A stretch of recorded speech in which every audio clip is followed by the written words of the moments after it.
Somewhere in a small Indian town, a boy woke up before sunrise. He had no car, no house of his own, no connections, no powerful family name. His school shoes were white canvas, polished not with shoe polish, but with chalk he collected from classroom floors. That boy would one day stand on the world stage and make 1.4 billion people proud. This is the story of Narendra Modi. September 17, 1950. Vadnagar, Gujarat, India. A town so small the world had never heard of it. Narendra was the third of 6 children. His father, Damodardas, ran a tiny tea stall on the railway platform. Every morning before school, Narendra was already there, cup after cup, rupee after rupee, not for pocket money, to help his family survive. The family lived in a 2-room house with no running water.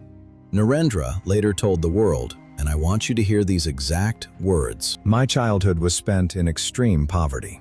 I collected used chalks from school to polish my white canvas shoes." Think about that.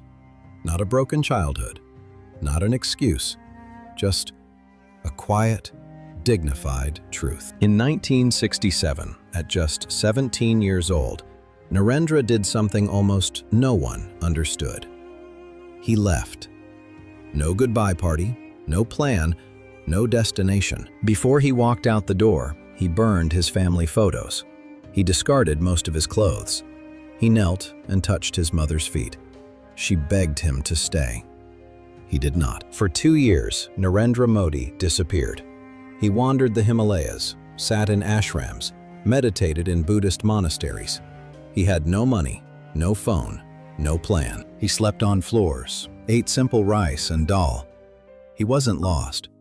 He was becoming. Most 17-year-olds in the world are worried about grades, friends, fashion. This boy was asking the oldest question in the universe. Who am I? And what am I here to do? He came back from the mountains a different man. Quiet, disciplined, focused like a blade. He joined the RSS and became a full-time worker. He owned almost nothing, slept on the floors of party offices, got rides on the back of motorcycles. He had no salary, no status, no title. For over a decade, he worked in the shadows, running campaigns, building networks, learning people. While others chased power, he built something slower and stronger: trust. 1998. He became the National General Secretary of the BJP. 2001. At 51 years old, after a lifetime of invisible work, he was appointed Chief Minister of Gujarat. His critics laughed.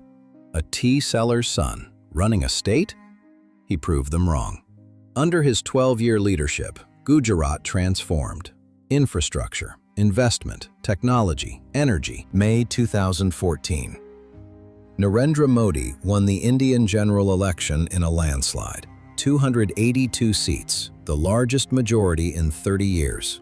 The son of a tea seller was now the Prime Minister of the world's largest democracy, leader of 1.4 billion people. He became the first Prime Minister of India born after independence. The G20 came to New Delhi. The world came to India.